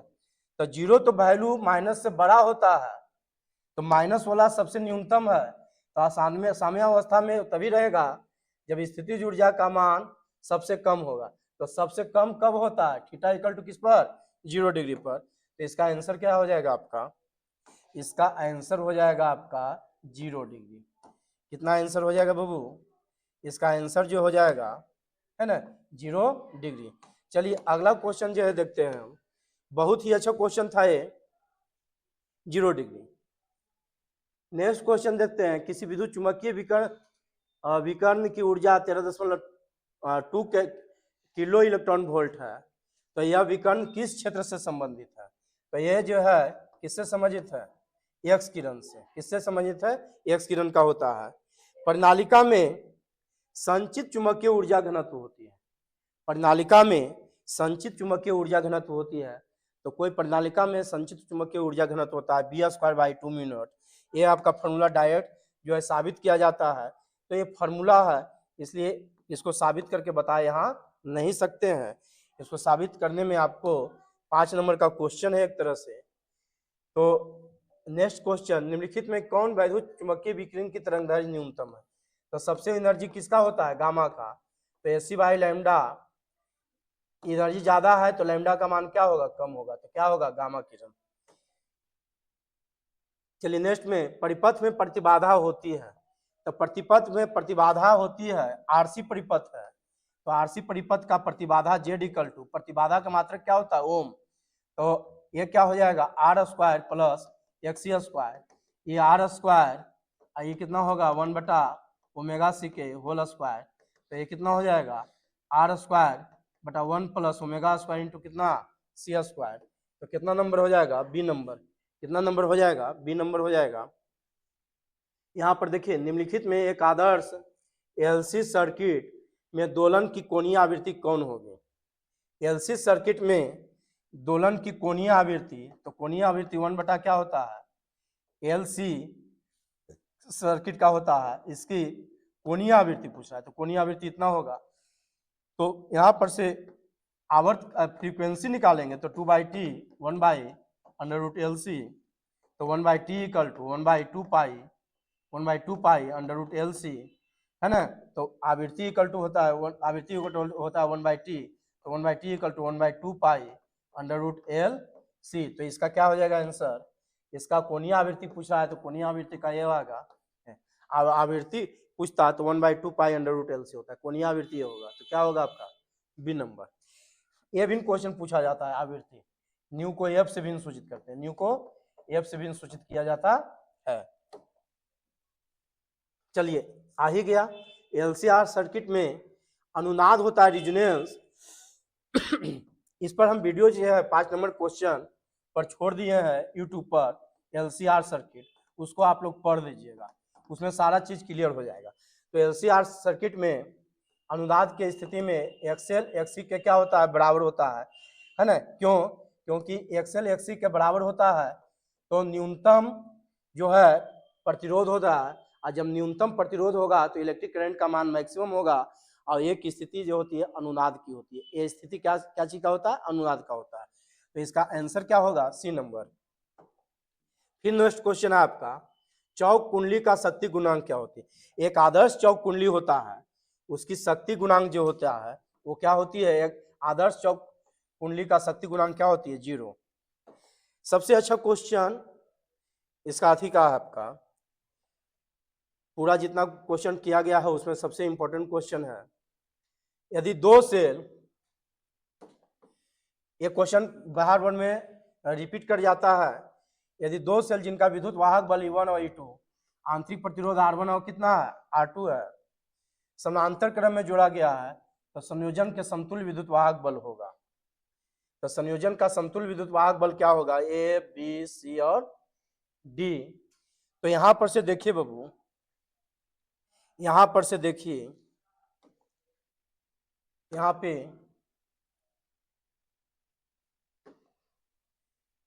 चलो इसमें जो है देखते हैं, दो आपका सेल है E1 है, इसका प्रतिरोध कितना है R1 है, इसका सेल है, इसका प्रतिरोध कितना है आपका R2 है, और ये जो है आपका जुड़ा हुआ है समानांतर क्रम में, इससे बाह्य प्रतिरोध कितना आपका जो है धारा प्रवाहित होती है।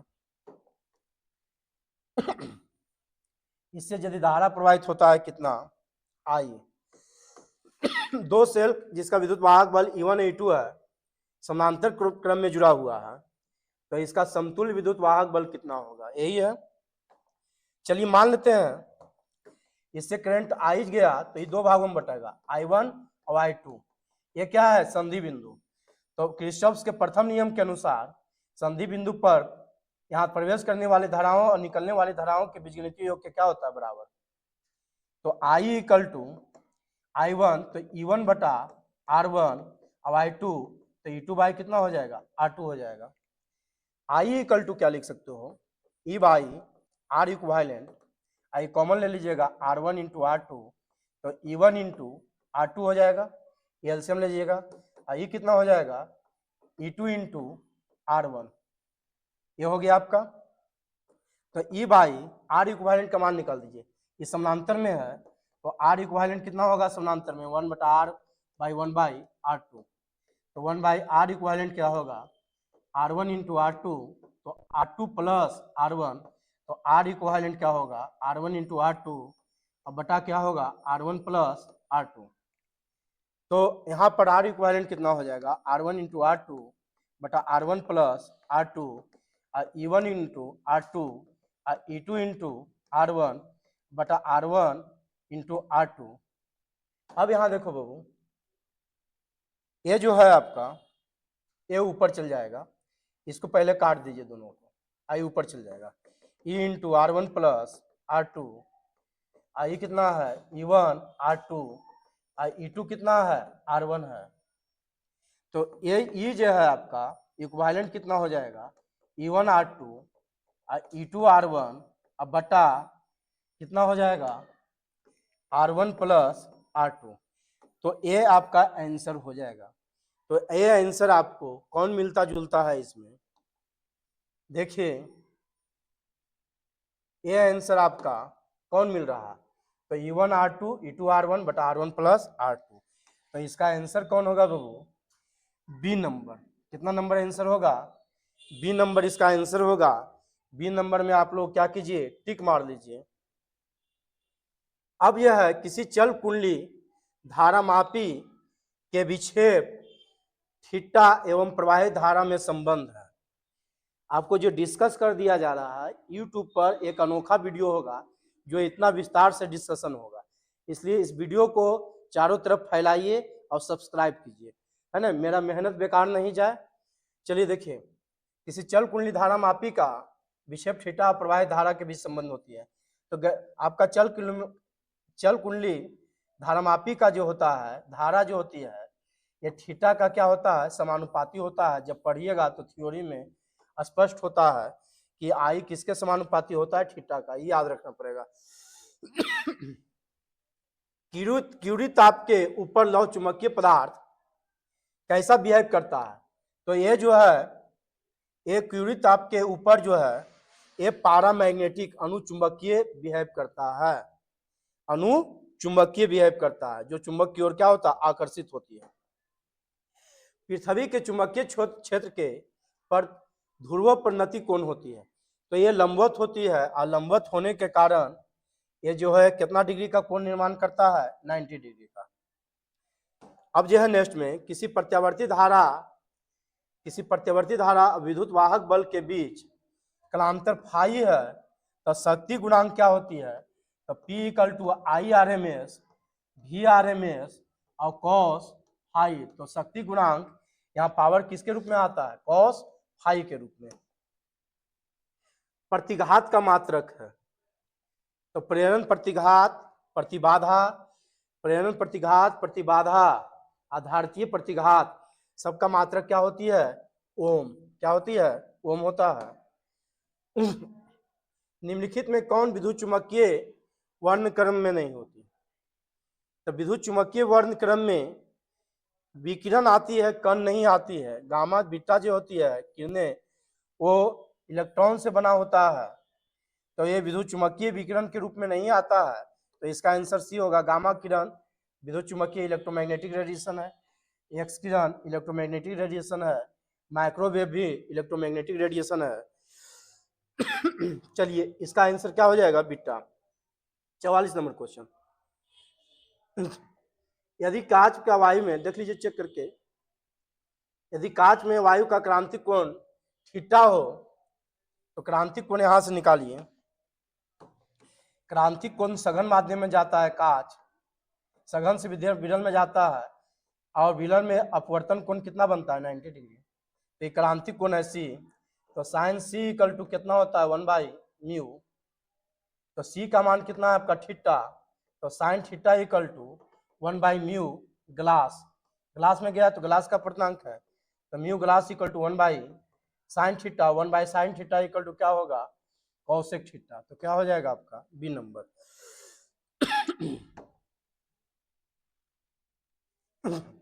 एक लेंस की वायु के फोकस दूरी 20 सेंटीमीटर है, और एक 1.5 अपर्तनांक वाले माध्यम में लेंस की फोकस दूरी क्या होगी। तो लेंस निर्मात्री सूत्र से जानते हैं, एक लेंस का वायु में फोकस दूरी कितना है आपका, 20 सेंटीमीटर है, तो mu glass minus 1/r1 minus 1 कितना होता है, r2 है।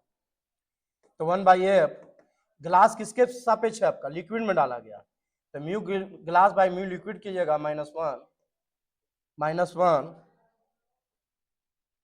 कुछ बैठ रहा है क्या, 1/r है ना, 1/r1 माइनस 1/r2, और ये दोनों का मान जो है से 1.5 है माइनस 1 है 1/r1 और माइनस 1 कितना है r2, ये कट के 1 में 1 गया 1/r1 माइनस 1 कितना r2, तो 1/f इक्वल टू 0 हो जाएगा, तो f equal to 1/0 it tends to क्या होगा इन्फिनाइट, तो इसका जो है फोकस दूरी कितना हो गया इन्फिनाइट हो गया।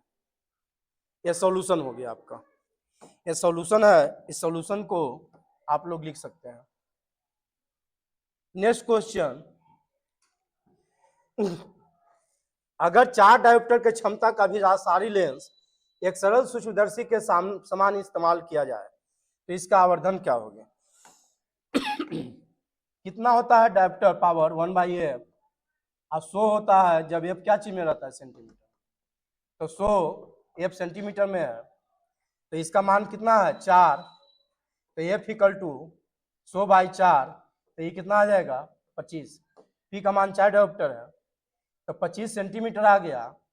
सूक्ष्मदर्शी का आवर्धन क्षमता जो होता है 1 + d/f, 1 d कितना होता है डिस्टिंग 25/25, कट के कितना आ गया 1 + 1 कितना आ जाएगा 2, तो इसका आंसर कितना हो जाएगा 2 हो जाएगा। चलिए नेक्स्ट क्वेश्चन, किसी वस्तु के मनुष्य की आंख के रेटिना पर बना प्रतिबिंब, रेटिना पर बना प्रतिबिंब हमेशा वास्तविक और उल्टा होता है, लेकिन मस्तिष्क के एडजस्टमेंट के कारण जो है हम जो है उसको मस्तिष्क के कारण सीधा हम जो है प्रतीत होता है वो मस्तिष्क के कारण, तो वास्तविक और क्या बनता है उल्टा बनता है। तरंगदैर्घ्य बढ़ने के कारण अपर्तांक क्या होती है, तो तरंगदैर्घ्य जो होता है वो अपर्तांक के व्युत्क्रमानुपाती होता है, तो लैम्डा बढ़ेगा तो म्यू घटेगा, तो बढ़ने के साथ तरंगदैर्घ्य तो अपर्तांक क्या होता है घटता है।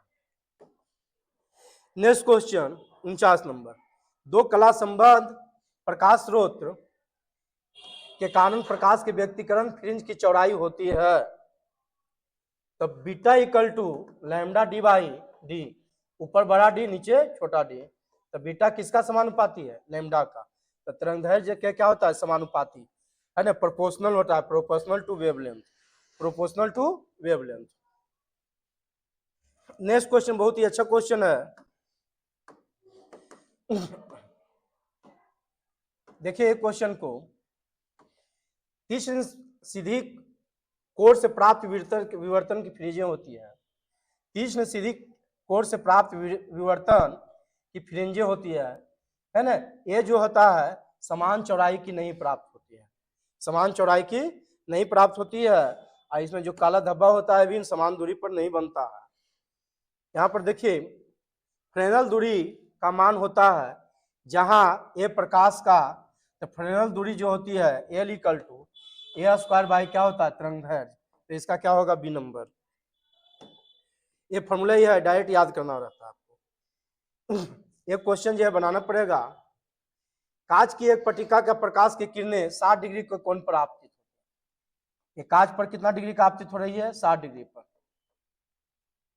यदि परावर्तित होती है किरण, ये आपका जो परावर्तित हुआ और एक किरण क्या हुआ अपवर्तित, ये दोनों के बीच कितना डिग्री कोण बन गया 90 डिग्री, तो ये केस क्या चीज का है ध्रुवन का, तो इस कोण को जो है इस कोण को हम लोग ध्रुवन कोण कहेंगे, और ध्रुवन के नियम से क्या होता है कि tan IP equal to mu होता है, तो tan IP और म्यू का मान कितना है आपका निकालना है, तो यहाँ पर tan कितना है आपका म्यू, तो म्यू का मान निकालना है, तो यहाँ tan IP का मान कितना रख दीजिए बाबू 60 डिग्री, तो ये 60 डिग्री रख दो,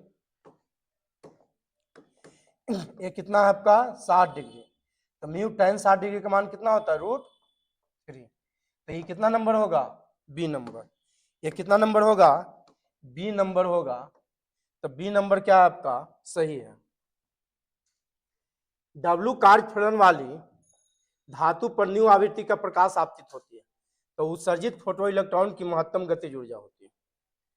जब किसी धातु पर प्रकाश गिरती है तो दो भागों में खर्चा होता है, कार्य फलन और काइनेटिक एनर्जी, तो काइनेटिक एनर्जी को ई से सूचित करेंगे, तो ET माइनस फाई, अब फाई को वर्क फंक्शन है तो W से सूचित कर सकते हैं, तो kinetic energy E equal to कितना आ सकता है ET माइनस W, ईटी कुल ऊर्जा जो होती है वो H इंटू न्यू होता है, तो E equal to H nu minus W. तो इसका आंसर कौन हो जाएगा? C number. आंसर क्या हो जाएगा? C number. फिर जो है निम्न में कौन फोटोन के संवेग को व्यक्त करता है? बहुत ही अच्छा क्वेश्चन है। क्या मारेगा? इसको? इसको नहीं, ये सब गलत है। कितना परसेंट गलत है? 100%। नहीं गलत है तो गिफ्ट के साथ कहते हैं, यदि हो जाएगा तो अच्छा आपको गिफ्ट देंगे। देखिए क्या होगा इसका। संवेग जो होता है विद्युत चुंबकीय आपका जो है प्लांक क्वांटम सिद्धांत के अनुसार लैम्डा इक्वल टू एच बटा क्या होता है? एम भी। एच बटा क्या होता है? एम भी होता है। और एम भी क्या है आपका? संवेग। तो लैम्डा इक्वल टू एच बटा एच प्लांक नियतांक है। संवेग को किससे सूचित करते हैं? पी से। तो पी इक्वल टू क्या होगा? एच बटा लैम्डा। तो इसका आंसर कितना हो जाएगा? C number. P equal to कितना हो जाएगा? एच बाई लैम्डा हो जाएगा। नेक्स्ट क्वेश्चन है आपका, हाइड्रोजन के लिए बोर की अस्थायी कक्षा की त्रिज्या आर है, तो द्वितीय बोर कक्षा की त्रिज्या कितना होता है? कितना होता है? 0.529 N square by Z angstrom. तो पहला कक्षा में एन का मान 1 होगा, तो दूसरा का क्या होगा? 0.52, एन का मान 2 स्क्वायर, जेड का मान 1 एंगस्ट्रॉम। तो ये 2 का स्क्वायर कितना हो जाएगा? 4 गुने 0.52 एंगस्ट्रॉम होगा, है ना। तो पहला का त्रिज्या कितना मान लो? इसको आर मान लो। तो ये कितना हो जाएगा? 4 गुने, है ना, पहला का आर मान लिए। तो आर कितना होगा? पहला का 0.52 1 स्क्वायर अब बाई जेड का मान 1, तो इसका मान जो होगा 0 पॉइंट कितना हो जाएगा? 52, है ना। लाइट कम हो रहा है। 0 पॉइंट कितना हो जाएगा? 52 को हम लोग आर मान सकते हैं, तो ये कितना हो जाएगा? 4 गुने आर। एन का मान 1 रखिएगा, जेड तो 0.52 होगा आर का मान। तो R1 कितना होगा? दूसरा कक्षा का, दूसरा कक्षा का होगा 4R। तो इसका डायरेक्ट आंसर कितना मारिएगा? ठीक, 4 इंटू आर। 4 इंटू आर, समझ में आ गया? अरे डायरेक्ट होता है formula 0.529 N square by Z angstrom. तो आर का मान 0.529, एन का मान 1 रखिएगा, जेड का मान 1, तो आर का मान कितना है? 0.529। फिर दूसरा कक्षा का निकालना है, तो 0.529 एन का मान कितना है आपका? 2, दूसरा कक्षा। और जेड का मान, परमाणु संख्या कितना होता है हाइड्रोजन का मान? तो 0.529, 2 का स्क्वायर कितना होगा? 4। 0.529 को कितना रखिएगा? आर। तो 0.529 को आर रखेंगे 4, तो ये कितना हो जाएगा? 4R। तो कितना आंसर हो जाएगा? D number. लिखिए, देखिए, किसी बिंदुवत स्रोत से परिमित दूरी पर तरंगाग्र होता है। ये बिंदुवत स्रोत है, इससे परिमित दूरी पर दूरी बढ़ते जाएगा, तो इसका जो है तरंगाग्र क्या होता है? यह जो होता है ये समतल तरंगाग्र होता है। कैसा तरंगाग्र होता है? समतल। तो इसका आंसर कितना मारिएगा? सी नंबर। कितना मारिएगा? सी नंबर हो जाएगा। नेक्स्ट क्वेश्चन है, निम्न में कौन शैथिल प्रदर्शित करता है? तो शैथिल जो है वो लौह चुंबकीय पदार्थ प्रदर्शित करता है, याद रखिएगा। शैथिल हमेशा फेरोमैग्नेटिक सबस्टांस शो करता है। शैथिल पास आपको पढ़ना है। निम्नलिखित में कौन राशि प्रकाश के अपवर्तन के कारण नहीं बदलता?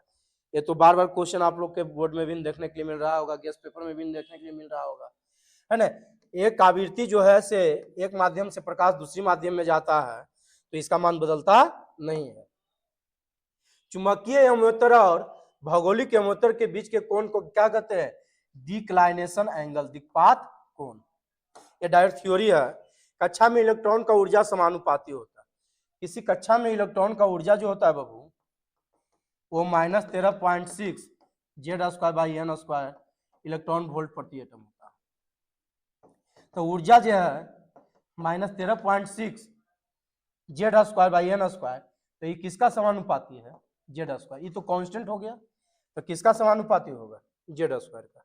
माइनस जेड का नहीं, किसका होगा? जेड स्क्वायर का। जेड का भी नहीं, Z-1 का भी नहीं। अगला, न्यूक्लियनों के औसत बंधन ऊर्जा के मान होती है 8.2 मेगा इलेक्ट्रॉन वोल्ट। तो इसका कौन आंसर हो जाएगा? बी नंबर, मिलता जुलता। 8 का द्विधारी संख्या, 8 का द्विधारी संख्या आप निकालिएगा तो द्विधारी संख्या तो सब जो है जानते होंगे, है ना, कि 8 का द्विधारी संख्या 2 के पावर क्यू के रूप में लिखिएगा, सजा दीजिएगा 2 के पावर क्यू में, तो कितना आ जाएगा? 10000 आ जाएगा। चलिए नेक्स्ट में द्विधारी संख्या का योग, द्विधारी संख्या का योग 0 + 0 0 होता है, 0 + 1 1 होता है, 1 + 0 1 होता है, और 1 + 1 कितना होता है? 10। कितना होता है? 10। कितना परसेंट सही है? 100%। चलिए निम्नलिखित में कौन और गेट का बुलियन व्यंजक है? और गेट का बुलियन व्यंजक जो होता है a + b होता है, इसको पढ़ते हैं y = a या b पढ़ते हैं, तो और गेट का क्या होगा? आपका ए नंबर होगा। चलिए नेक्स्ट में देखिए, तेजी से चलने वाले बीटा किरण को कहते हैं, तेजी से चलने वाले बीटा किरण को हम लोग क्या कहते हैं बाबू? इलेक्ट्रॉन कहते हैं। क्या कहते हैं? इलेक्ट्रॉन कहते हैं। निम्न में कौन घटनाएं प्रकाशीय तंतु में प्रयुक्त होती है? तो ऑप्टिकल फाइबर में जो होता है ना, टोटल इंटरनल रिफ्लेक्शन का केस आता है, तो टोटल इंटरनल रिफ्लेक्शन को पूर्ण आंतरिक परावर्तन कहते हैं। किसी अर्धचालक के तापमान गुणांक का मान होता है, किसी अर्धचालक का तापमान गुणांक जो होता है वो ऋणात्मक होता है, जैसे आपका जो है सिलिकॉन का -0 कुछ होता है, तो ये कितना होगा आपका, है ना, तापमान गुणांक का मान क्या होता है अर्धचालक का? ऋणात्मक होती है। पी प्रकार के अर्धचालक पॉजिटिव होता है, एन प्रकार के अर्धचालक निगेटिव होता है, तो पी प्रकार के अर्धचालक क्या होती है? धनात्मक आवेशित होता है। फिर जो है पूर्ण तरंग के दिष्टकरण में यदि आवृत्ति 50 हर्ट्ज है तो निर्गम आवृत्ति क्या होगी? तो निर्गम आवृत्ति 2 अथी बनता है आपका, 2 बार पास होती है ना, यहाँ पर से तरंग, तो एक हो गया एम्पलीट्यूड, है ना, यहाँ पर हो गया स्ट्रिंग गर्त, तो सीधे फ्रीक्वेंसी जो होती है 2 × f होता है, तो 2 × 50 मतलब क्या हो जाएगा? 100 हर्ट्ज हो जाती है। इसका डायरेक्ट फार्मूला है आपका, तो ये कितना होगा आपका? 100 हो जाएगा। कितना हो जाएगा इसका? 100 हो जाएगा। तो 100 में आप टिक मार सकते हैं, ये हो जाएगा आपका। इस क्वेश्चन का सबसे जो चैप्टर का लाजवाब क्वेश्चन है ये यहाँ पर, एक अर्धचालक का T1 से T2 केल्विन ताप पर ठंडा किया जाता है, तो इसका प्रतिरोध क्या होगा? तो अल्फा = जानते हैं R2 - R1, अब I कितना होता है? ΔT। तो यहां पर जब ताप जो है ΔT क्या है? T2 - T1, तो ताप बढ़ाते हैं, T2 जब ज्यादा होता T1 से, ताप बढ़ता तो ये पॉजिटिव आता, तो अल्फा पॉजिटिव होता, तो अल्फा जब पॉजिटिव होता तो ताप बढ़ाते हैं तो प्रतिरोध भी क्या होता? बढ़ता। जैसे गर्मी के दिनों में ताप बढ़ने से कारण प्रतिरोध क्या होता है? बढ़ता है। लेकिन ठंडा किया जाता है, तो ठंडा करेंगे तो T1 ज्यादा होगा, T2 कम जाएगा ताप, जो ताप जो है T1 से जा रहा है T2 तक, तो ठंडा करने पर T2 कम जाएगा T1 से, तो T2 - T1 < 0 आएगा, तो T2 - T1 < 0 आएगा, तो अल्फा का वैल्यू क्या आएगा? नेगेटिव। अब अल्फा जब नेगेटिव आएगा तो ये माइनस क्या होगा? R2 - R1, और ये कितना होगा? ΔT। तो ΔT का वैल्यू यहाँ पर से नेगेटिव आया, तो अल्फा नेगेटिव है, तो ताप को अब ठंडा करने से, ज्यादा ठंडा कीजिएगा तो ΔT का मान उतना जो है से क्या होगा? आपका नेगेटिव वैल्यू जो है से जितना ΔT बढ़ेगा नेगेटिव वैल्यू उतना कमेगा, और जितना कमेगा तो नेगेटिव वैल्यू जितना कमता है तो अल्फा का मान उतना, है ना, अधिक होगा। तो अल्फा का मान जब अधिक होगा तो इस स्थिति में ताप कम करते हैं, ताप जो है हम क्या करते हैं कि ठंडा करते हैं, तो ताप को घटाते हैं, तो यहाँ पर से प्रतिरोध जो है से क्या होगा? आपका घट जाएगा। प्रतिरोध भी क्या होगा? आपका घटेगा। कैसे घटेगा आपका? से यहाँ पर से देखिए ये अल्फा का मान जो है, डेल्टा टी का मान जो है यहाँ पर से ताप कम कर रहे हैं तो डेल्टा टी जो है कम हो रहा है, और डेल्टा टी जो है आपका जो है ना, तो डेल्टा टी का मान जो है कम होगा यहाँ पर से, तो डेल्टा टी का मान कम होगा तो इसका मान कम हो जाएगा, और इसका मान कम होने से R2 minus R1 alpha into कितना हो जाएगा डेल्टा टी, और डेल्टा टी का मान कम होने से यहाँ पर से है ना अल्फा का मान कम हो रहा है, तो प्रतिरोध का मान जो है से यहाँ पर से ताप कम करने से यहाँ पर से नहीं सॉरी प्रतिरोध जो है यहाँ पर ताप कम करने से यहाँ पर से है ना प्रतिरोध जो है बढ़ेगा ही, घटेगा नहीं। ठंडा करने से जो है आपका प्रतिरोध जो है यहाँ पर से बढ़ेगा। कैसे, ये देखिए ई केस में तो क्लियर है आपका कि अल्फा पॉजिटिव होता है तो ताप बढ़ाएंगे तो प्रतिरोध बढ़ेगा। अब अल्फा जैसे निगेटिव आएगा, ये थोड़ा देख लीजिए, alpha equal to R2 minus R1, ये कितना है डेल्टा टी, तो डेल्टा टी कितना है आपका T2 माइनस T1, तो ठंडा कर रहे हैं तो T2 कम होगा T1 से, T1 ताप ज्यादा था पहले, ठंडा होगा तो इस ताप क्या होगा कम होगा, तो ये कम गया है ना, T1 क्या होगा ज्यादा हो जाएगा, तो T2 माइनस T1 ये जो होगा लेस देन जीरो होगा, और लेस देन जीरो होगा तो T2 minus T1 less than होगा, तो डेल्टा टी का मान यहाँ पर से क्या होगा निगेटिव, तो डेल्टा टी जो निगेटिव होगा तो अल्फा क्या होगा निगेटिव होगा, अल्फा निगेटिव होता है ना, तो ताप को घटाते हैं, तो ताप के घटाते हैं तो प्रतिरोध जो है यहाँ पर से क्या होगा बढ़ेगा। कैसे बढ़ेगा से देखिए, डेल्टा टी यहाँ जितना कम होगा अल्फा का मान उतना क्या होगा आपका जो है अधिक आएगा, क्योंकि नेगेटिव वैल्यू में जितना डेल्टा टी का मान जो है यहाँ पर से कम होगा तो ये वैल्यू जो है आपका अल्फा का मान जो है से ताप जो है कम कीजिएगा तो अल्फा जो है नेगेटिव आएगा। अब इस स्थिति में जो है ताप जो है से क्या होती है घटता है, तो ताप जब घटेगा तो ताप जो है घटेगा यहाँ पे, तो R2 इक्वल टू है ना R2 minus R1 equal to alpha into delta T, तो R2 equal to R1 plus alpha into कितना होगा डेल्टा टी। अब यहाँ देखिए तो R2 इक्वल टू है ना यहाँ पर से R2 इक्वल टू R1, इसका मान कितना हो जाएगा अल्फा है ना आई डेल्टा टी, तो अल्फा का मान जो है निगेटिव आ रहेगा, ताप में भिन्न परिवर्तन निगेटिव होगा, तो ये दोनों निगेटिव निगेटिव पॉजिटिव बन जाएगा, तो R2 का मान में क्या होगा वृद्धि होगा, तो इसका आंसर क्या होगा ये दोनों निगेटिव आ जाएगा, ये भी निगेटिव ये भी निगेटिव, अल्फा का भी मान निगेटिव और डेल्टा टी का भी निगेटिव, तो इसमें हमेशा R2 का मान में क्या आएगा वृद्धि आएगा। तो ये सॉल्यूशन बहुत ही इंपॉर्टेंट था इसका, और इसका आंसर जो है से क्या होगा आपका ताप ठंडा करने से भी प्रतिरोध का मान क्या होगा बढ़ेगा। बहुत सुपर क्वेश्चन था ये, सबसे लाजवाब, और इसका डिस्कशन में था, हम बहुत सारे क्वेश्चन को डिस्कस किए, कहीं भी किसी तरह से आपका 1% भी कहीं में डिमेरिट होगा तो उस पर कमेंट कीजिएगा। ये क्वेश्चन आपको जो है थ्योरी के रूप में हम सॉल्व किए हैं, और तो आपको जो है अच्छा लगा होगा टोटल सॉल्यूशन, तो अपने दोस्तों के साथ शेयर कीजिए और चारों तरफ फैलाइए कि क्वेश्चन किस तरह से डिस्कस किया जाता है। एग्जाम आइडिया 1 2 3 को सब्सक्राइब कीजिए। आपको वीडियो देखने के लिए है ना थैंक्स और बेस्ट ऑफ लक, आप अच्छा से तैयारी कीजिए। बहुत बहुत